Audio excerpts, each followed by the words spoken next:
Welcome to Dating Log, the podcast that records the ups and downs of dating in your 30s. I'm your host, Wyndham Juno, and this is episode 10. Another one bites the crust. Tom has been in back-to-back long-term relationships since his 20s, and he's just arriving back in the dating game over a decade later in his late 30s. He began hinge-swiping almost immediately after his most recent relationship ended. That means that this episode is jam-packed full of juicy stories and dating anecdotes, along with a cast of characters looking for a piece of his heart. Enjoy. Yeah, I'm in London. I'm 37. I was in back-to-back relationships until May this year, that lasted probably together between about 7, maybe 8 years. So I've not dated since like late 20s, and now I'm on the dating scene, and I'm quite enjoying it, to be honest. Yeah, I've been using Hinge, which I think is fantastic. I mean, you know, when I was dating before, so like late 20s, yeah, I think they had just introduced Tinder, right? Or at least I'd just discovered it. So I used it for about a month, and that was it. But, you know, it was still very much you had to date the normal way. Like, go up to a girl in a bar with your friends standing behind you, taking the piss out of you, you know.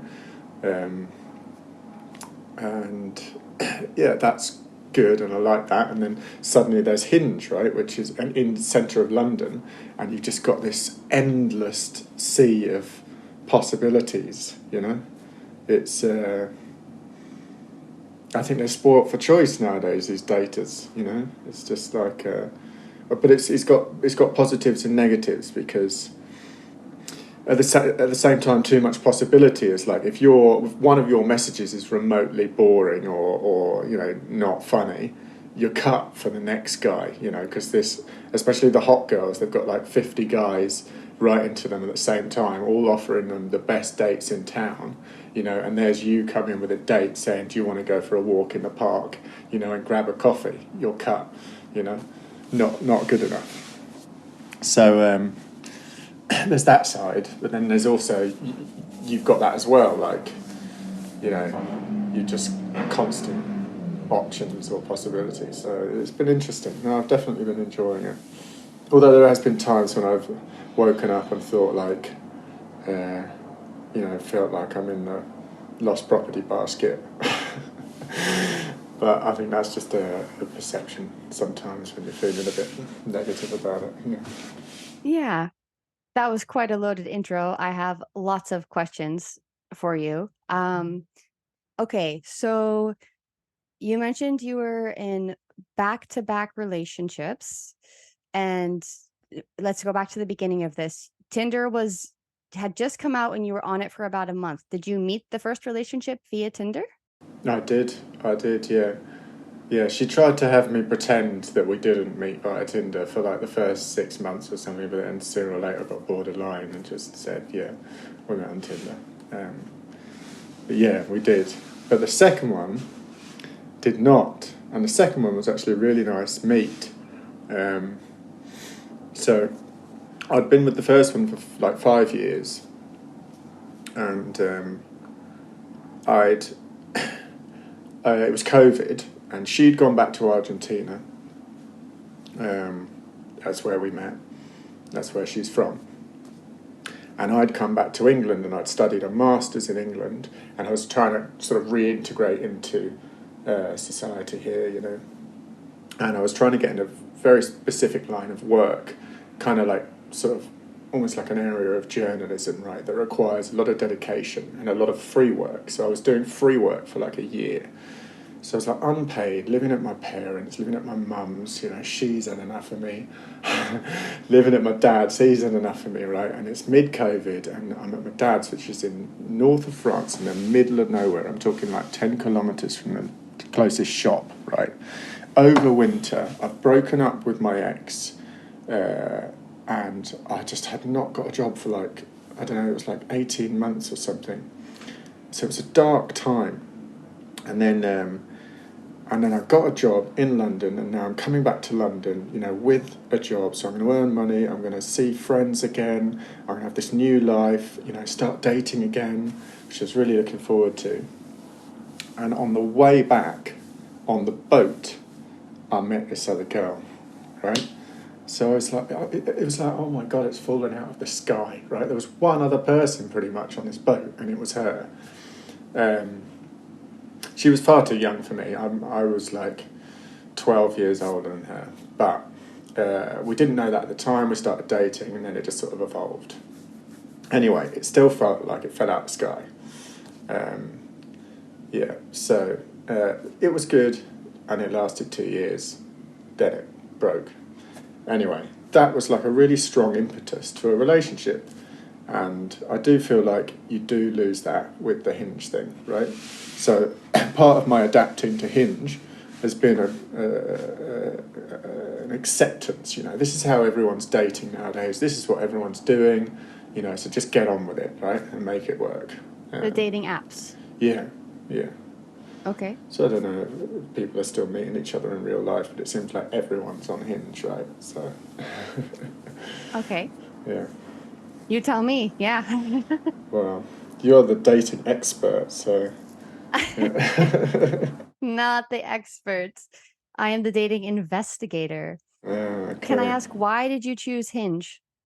I tried Tinder briefly, and I just thought it was trash, man. I thought I was not impressed with Tinder. No, I thought Hinge was much better quality. How so? Oh God, I'd say the profiles were slightly classier, to put it one way. I don't know. Yeah, I thought it was a load of trash on Tinder. That's what it felt like. Did you go on any dates from Tinder? No, I deleted it fairly soon as well. Yeah. I just want to get the timing right. When did you end your last relationship? Beginning of May. And when did you get on Hinge? Probably, I don't know, like, I probably downloaded it after a couple of weeks, but I probably didn't start actually using it for like a month. And my first couple of dates, looking back on it, I was not ready at all. No, not at all. No. I struggled to hide it as well, right? Because actually, the ending of my previous relationship did actually cut me up a bit. I was disappointed. It was not a very good ending, really. When they asked me, like, and your previous relationship, I really struggled to hide the fact that it had ended, not in the way that I'd wanted it to end. Yeah.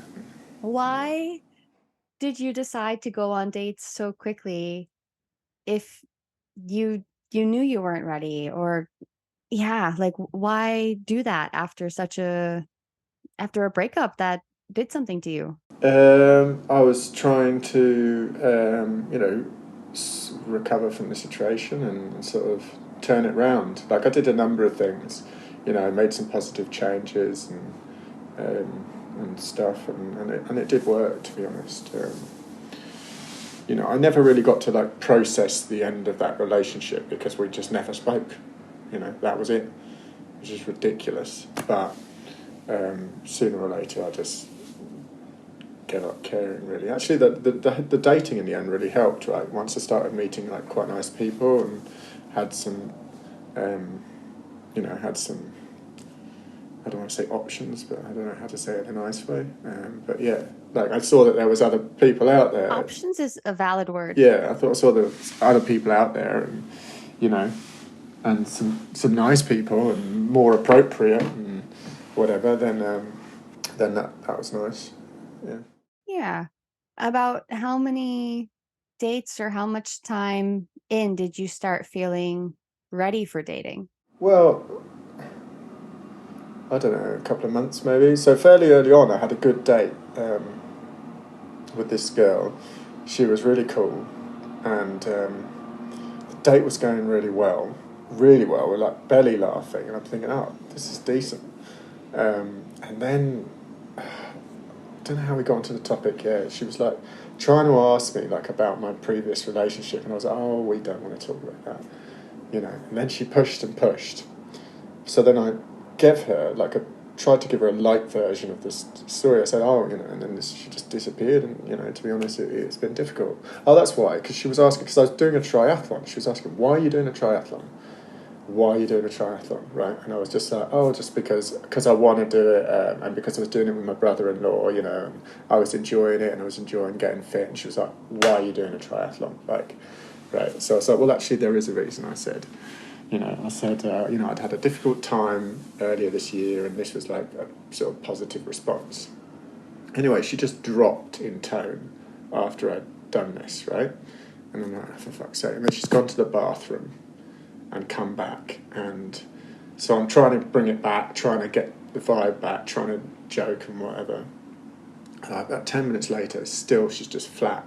And I just said, look, you know, we start talking about exes because you insisted, and since then it's just fucking died, you know. And yeah, she then said she recognised that. She was like, yeah, I'm sorry. And then she said that she'd very recently broken up, like even less time than me, and I think like it had made her think of what she'd done to him or something like that. Anyway, that one died pretty much there, which was ridiculous, to be honest. I was quite disappointed about that. But that moment, like the good moment that we'd had up to it, I think had made me think, oh yeah, okay, you know, there are good dates to be had out there. So yeah, I just just carried on really. Can you tell me about some of the other good dates you've had since then? So I've had some mixed dates. I've had like so I met an Argentine that was from Cordoba, from where I'd lived, right? So that was quite it was quite amazing for her to come to London and meet an English boy who'd lived in Cordoba, right? Second biggest town in Argentina, but in the middle of nowhere, right? It's like 1,000 kilometers inland from Buenos Aires. You know, most people here have never been there or never heard of it, or, you know, and there's her on her own over here, and she meets an English guy, you know, who lived there for 5 years, right? So we had a first date, which was good, and then second date lasted, I think we met on a Friday afternoon and she left on Monday morning. Wow. So it went intense quickly. And you know, like Latinas are a bit sort of passionate, a bit fiery, a bit intense, right? She was a 10 on that level. She was peak Latina, right? And I mean, like, I wouldn't text her back for a few hours and she'd like block me on her phone. She did that 3 times in 2 weeks. By the third time I was just like, oh, that's enough, you know, I've reached my limit.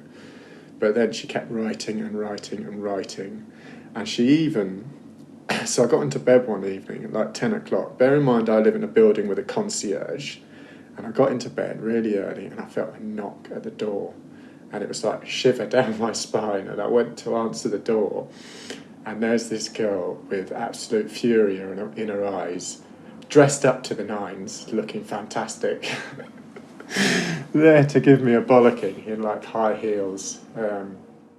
What happens? No, I did not.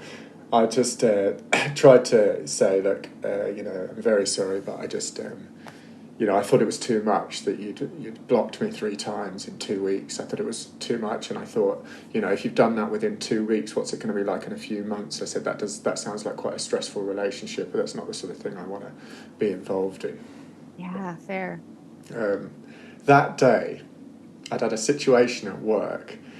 I've got this really funny guy next to me, and I'd had a serious phone call, but he'd managed to make me crack up in the middle of this phone call. Mm-hmm. And now I've got her in my hallway in this really intense moment giving me a lecture, and I recalled, you know, that thought you get when you think the worst thing I could do right now would be to smile, right? Mm-hmm. And I remembered this guy, my colleague, making me crack up on the phone, and I just felt the corners of my mouth start to go. And I had to like put my hand over my mouth when she's giving me this really serious lecture, you know, from the bottom of her heart. And I just had to say that I'm really sorry, and I sometimes smile. I sometimes laugh in inappropriate moments. Anyway, she managed to, thank God she ignored it and just carried on with the lecture. But good Lord. No, I just tried to be nice to her as best as I could, but it was too much. She recognised, you know, she'd gone far too far. It was insane. Yeah. Yeah. So yeah, I finished that one, and then I started dating. I started talking to 3 people, which is kind of where I am now. So one of them, remarkably, was also from Cordoba, right? So I've met 2 people, I'd say, from Cordoba since I got here back from Cordoba in 2018. And they were both within like 3 weeks of each other on Hinge. Wow. Yeah. So anyway, but this one's like the polar opposite of her. She's like really, nice, decent, well-educated, great job. The sort of person that on paper would be like an ideal like wife, I'd say. And she was really, keen as well. Mm-hmm. And we had a couple of dates, and they were quite nice. But I just felt no spark, if I'm honest, no vibe, even though, I had a lot of respect for her and for her job, and she was attractive and really nice, good at tennis, which I like. But I just felt nothing. I felt nothing, which is strange. I don't know if inside of me, the whole Cordoba thing, I think maybe I'd been either turned off it, or I just thought it wouldn't work. I thought turning up back in Cordoba, right, where I've had this 5-year relationship in the past, and I'd made all these great friends, and I loved the exes and family and friends and whatever, and I thought if I bumped into them, with a new girl from Cordoba, I just thought I'd be blacklisted, I thought. Yeah. So I think that was a part of it. But yeah, I think I'm kind of ghosting out of that one, I think. You're ghosting her. I think I'm just fading out. Yeah, I'm fading out. What's the difference between fading and ghosting? I don't know. Just going really slowly. I don't know. But I like, because I'm trying, I like chatting to her and whatever, so I respond and I'm nice and whatever, but I'm probably fading out of that one. And then there's a Russian girl, mm-hmm. Who is, again, seems quite nice, very bold and outgoing, and she has a very good job. She's quite high-powered, actually, and quite a touch intimidating, if I'm honest. Yeah. But she likes like techno, right? She goes to like techno raves. Yeah. That's what she does in her spare time, and then runs half marathons. She's quite intense, I'd say. Yeah. And I've been on a couple of dates with her, and I quite like her. There was something there, I'd say. What do you like about her? Yeah. Well, she's attractive, and she's successful, definitely, and I like that she's very confident and bold,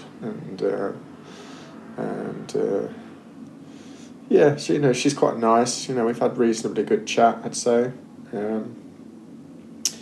But then the third one is an English girl who I went on a date with, and I instantly thought, I like this girl.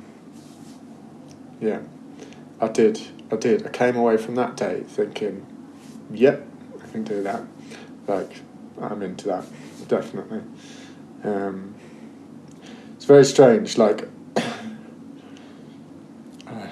like on paper, again, I'd say out of the three, she's probably the least appropriate, or I don't know, the one that you'd probably choose less, but she's got really good banter and she makes me laugh and she takes the piss out of me, and that seems to be a way to my heart.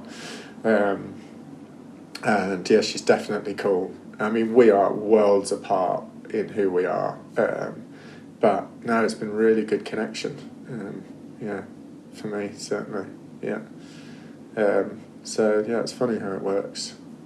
Is there like a framework or something specific that you're looking for right now while you're dating? I don't think so. I think I'm working that out now. So, in the past I've thought I've had like a type or whatever, but now I'm just, I don't know, trying loads of different people and just trying to see what happens, really, I guess. Yeah, more the sort of trial and error route, I guess. I guess I'm curious, what is it that you're looking for while you're dating right now? As in, yeah, I think I do. I want a relationship. Yeah, yeah. I'm not just like trying to have fun or anything like that. Like, yeah, I want to, try various dates and whatever and see what works. But yeah, I think I want a relationship. I'm 37. I feel like it's time, really. Time for what? I don't know. All my friends are in serious relationships. They've all got kids. It does start to play on you a little bit. You start to think, man, what the hell am I doing? But also, I enjoy being in a relationship. I've realised that, and I was somewhat happy in my last relationship. At least in the sort of the daily routine of it. Sharing a place or whatever. I'd never really lived on my own before until these last few months. Yeah, well, because university, you live with friends. After that, lived with friends. Then I lived with girlfriends. So I guess I've always really lived with other people. So that was one thing I had to face initially. But I did get used to that, actually. And now I don't mind it so much. But I do like living with someone, I think, yeah. So yeah, I'm definitely looking for a relationship, I'd say. Yeah. What is it about being in a relationship that you like? Yeah, I don't know. It's just nice to the company, isn't it? I think I'm quite a social person. I quite like to be around others. I mean, fortunately, I get good social at work. Definitely, there's a lot of. It's a very sociable environment at work, so I get a lot of that during the day. But no, I like to do things with others. Really, I don't like to come home and just sit here on my own. Don't know what to do with myself. So no, I like to be with someone else. That was my next question. How is it to come home and be by yourself? Like, what comes up when you're like, go home to an empty house and then you are by yourself for the night? What goes on with you or in your head, or what are you thinking? Well, I've been adapting to that, trying to fill that space, I guess. I mean, I get home at like 6, I'm already knackered, have some dinner. There's not a lot of time left in the day, but what have I been doing? I've done a lot of exercise, actually. Yeah, exercise seems to be something to do, put me in a good mood. I go and sit in the sauna sometimes. I don't know, something to do. And I go to bed very early, I'm afraid, like sadly early, and then just read in bed until I sleep, and then get up early. So don't do a lot in the evening, to be honest. And then I've done a lot of dating, I'd say, as well. Like that's kept me entertained as well. So I've probably been using it a bit for entertaining the dating as well. Like, you know. It's expensive though, my God. Expensive? What are you doing for dates? Oh my God, it's like £100 a date in London. 2 drinks each and maybe, I don't know, a nibble of some sort, and you're at £100, right? And I'm thinking in this day and age, girls are offering to pay. I can tell you they are not offering to pay. I'd say I've paid for like 80% of dates, yeah. How do you feel about that? How do I feel? Well, I mean, you get to that bill paying time and you're like, okay, I'm just going to like slowly start pulling the card out. And yeah, nothing back from the girl. Bang, paid, see you later.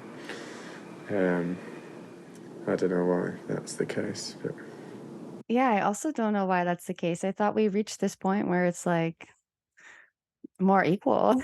yeah, that's what I thought. But no, it's not been my case so far. There's been a couple. No, I wondered if, because, on Hinge you have to put like what you do as your job or whatever. So I wonder if, because my job is like in finance, I wonder if that is like a factor going in. They think, he's in finance, he can pay. I don't know. I did hear of somebody one time who, if she needed something done, like in her house, she would specifically look for people with these like skills or qualifications and like go out on a date with them and then be like, oh, by the way, I noticed you're this and I actually have this thing in my house. No And she way. was getting people to fix shit for her for free. Yes. That's mental. So I'm sure there are people like that who are also searching for a specific kind of person, either on paper or in person, because they want that kind of security or treatment or, yeah, whatever it is that they're looking for. This is a good question. What kind of swiper are you? What are you? Okay, well, Hinge, I guess, is not really swiping, right? It's liking. So what do I like? Yeah. Yeah. What do I like? Well, obviously, attractive is a very key part of it. Central. Um, but I do have, I've definitely got certain things that I like and don't like. I don't like too much like makeup, too like pumped up lips. If I see any signs of potentially from like Essex, which is, by the way, pretty much where I grew up, then that's going to be inside me. It's an innate no from me. Yeah, that's just a bang no, right? And that was when I was saying about Tinder, that it was full of trash, right? Tinder for me was like 99% Essex. Just pumped up lips, just absolute trash. I was just like, no, not for me. So yeah, and then I've probably got an age thing as well. Like I'd say like, yes, I've been on a date or two with people like 37, which is my age, but generally I think a bit younger than me. I think, I don't know, I think I'm probably like not that mature in some ways for my age, and I just think maybe I suit someone that's like sort of 30 or something like that. Yeah. Yeah. And also in terms of like where I am in my life as well, like I'm not where most 37-year-old men are in their life, I don't think so. I think I'm more like a 30-year-old. So that's one thing, age, the physical appearance. I don't read a lot of the prompts. I don't know if you know Hinge that well. Anyone that takes it too seriously, like as trying to give really serious answers, that I don't really. I like jokey answers, really. I think. Yeah, there's a lot of girls putting the same things. Yeah, I wish I could recall some, but I can't. I'm afraid from the top of my head. But there's a lot of girls repeating the same stuff, and it's just very uninspiring to me. Actually, this English girl that I told you that I liked, her profile was definitely different. It was very jokey. And yeah, we just immediately started joking off the back of that. It's quite funny actually because she'd had one of her prompts was something like the way to my heart or something, and she just put dad jokes, right? So I thought, oh, I'll go in with a dad joke. Yeah. Right? Also, this is another thing about Hinge, right? You've got to learn how to communicate on Hinge. That was a total learning curve. Oh, yeah?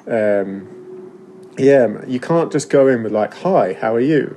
You know, hello, Laura, or whatever your name is, how are you? You know, too boring. They're not even going to answer you, right? Okay. Or, how is your weekend? The worst thing you can ask is, how's your weekend going? The worst thing you can, yeah. Fucking hate that. If you ask someone how their weekend's going, you're just finished, you know? Yeah. Unmatched.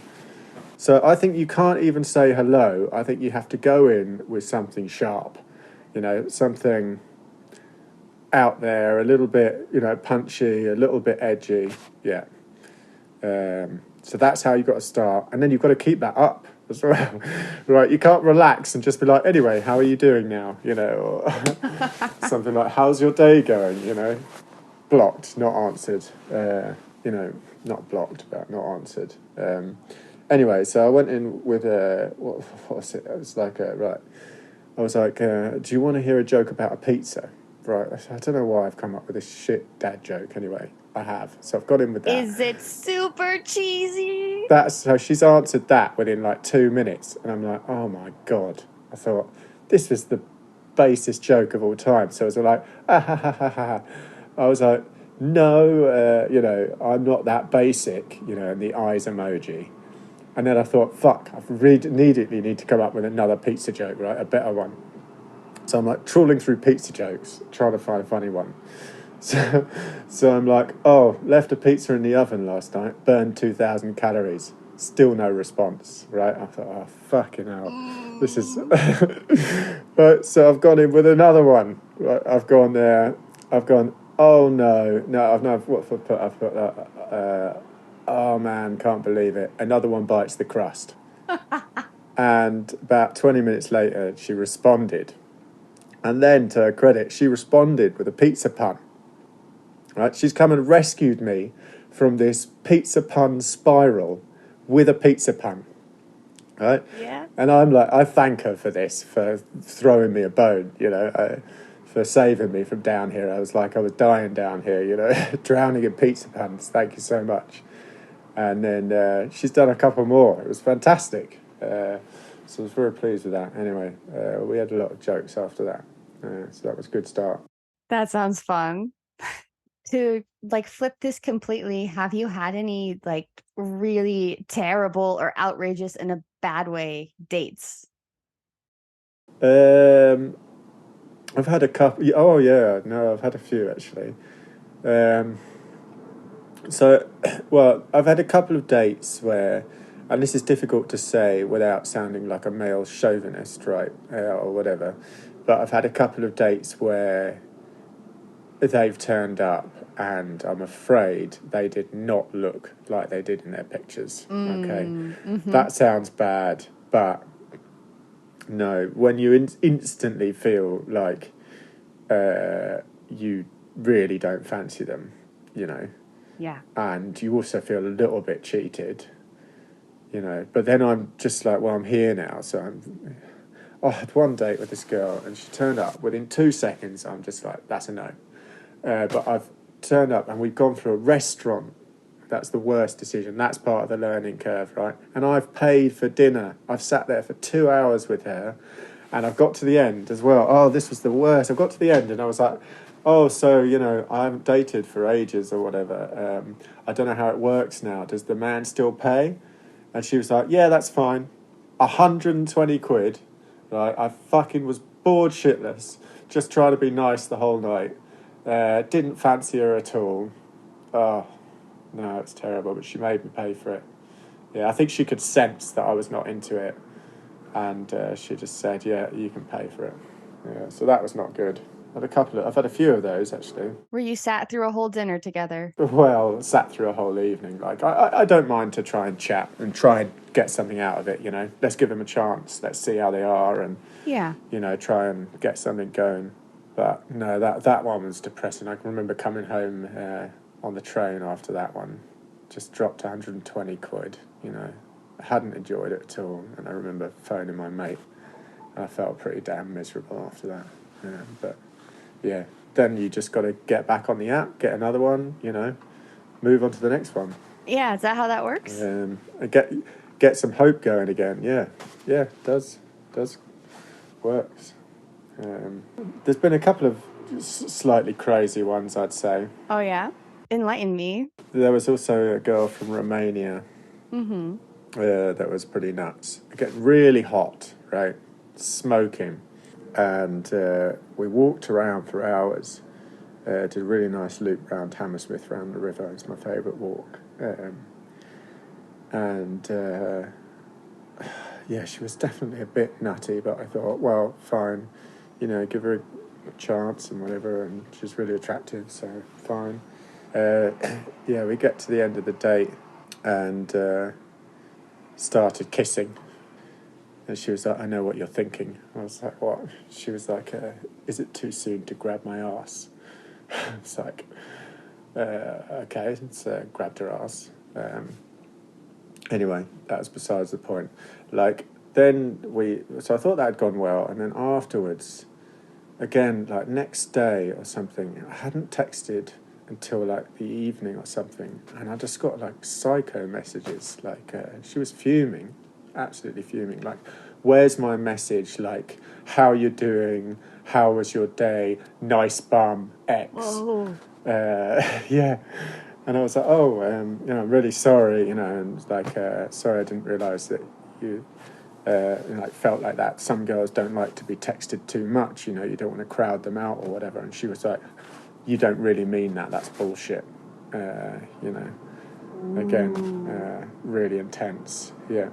And then, so she went from that to then 2 days later when I was trying to sort of reverse that and trying to I don't know, be nice and text a bit more. Then she played the mental health card and said that, in this moment, she thinks it's not a good idea to date anybody. Very sorry. So I just said, absolutely no worries. And, if you'd like to chat one day, not as dating, let me know or whatever. And then, Yeah.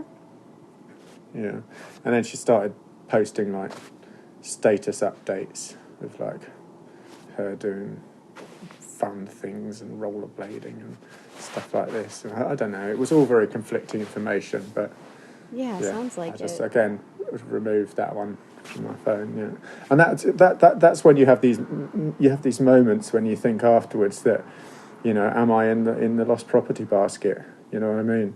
I thought, is it just is it only the nutters are left on Hinge? Is that it? I have had that thought a few times. All the non-nutters are not on Hinge, right? Because they're all taken. That's what I've thought. Do you really think that? No, but after dates like that, you do question sometimes. Yeah, but no, I've met plenty of nice people.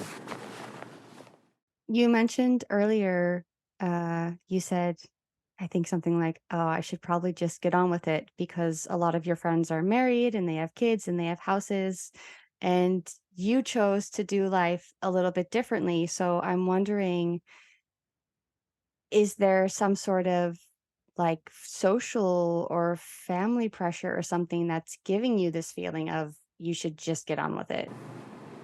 Of course, we all have that, right? Even though some of us might, say that we don't. Of course, there is that there, isn't there? But it's not the main driver. Also, as I said, I think I like to be in a relationship, and I do want to be with someone. I think so. It's a mixture. Yeah. Do you think you're dating differently because of your age and career and because you've just come out of a long relationship? Like, I mean, compared to 10 years ago was the last, let's say, your first, yeah, all intents and purposes, right? It was a decade ago was the last time you were really on the dating market and you were in your 20s, and now you're in your late 30s. Yeah, probably a touch more serious, a touch more filter, right? When I first started dating, I thought I'll allow myself to like date a few like sort of young hot girls or whatever, you know what I mean, just to have some fun. And I did think that I would give myself that permission, but I'm already sort of not bothered about that. I've got to have a few more things going on than that, and I've realised that. So, a bit more potential of something developing. So, I'm probably a bit more serious, I guess. I think the last question I want to ask you is, do you have any advice or words of wisdom you want to share with other people who are also in their late 30s and dating? Maybe. So I've probably mentioned it already. So like the acceptance, right? So a lot of people are like, oh, Hinge, I don't like being on a dating app, and that's sort of holding them back. No, everyone's on a dating app. You've got to get on with it. Go out, meet as many people as you can, scattergun it. Got to learn the rules of the game as well, right? You've got to learn to be able to do the chat. That's so difficult, right? To do like fun texty chat that is hard. Like in real life, it's much more easy, I think. So you've got to learn how to chat, right? And you've got to learn the rules of the game, I think. And that's just going to give you so much more success, I think, because you could fail early on in dates on so many tiny little things if you're just not doing it according to the right rules of the game. You've got to learn how it works. Yeah. So I actually had this conversation with my half sister. She'd been very tentative with the whole Hinge thing. She's much younger. She's probably like 25, I'd say. And she'd shown me a Hinge profile. And I just said, I took it to pieces. I tried to help. You do need to put a little bit of nice looking photos in there, right? You've got to know what the guys are primarily attracted to. And I know this is my half sister I'm giving this advice to, but she has since taken it on board and she's now going on Hinge dates and she's really pleased with it. So so I just helped her select her photos and just also some jokey answers on the prompts as well. I think it just projects like confidence, and that you're not, because some people are a bit tentative and I don't really like Hinge, I don't want to be on this dating app, or boring, next. You've got to accept it and make the best of it, haven't you? I guess. I don't know.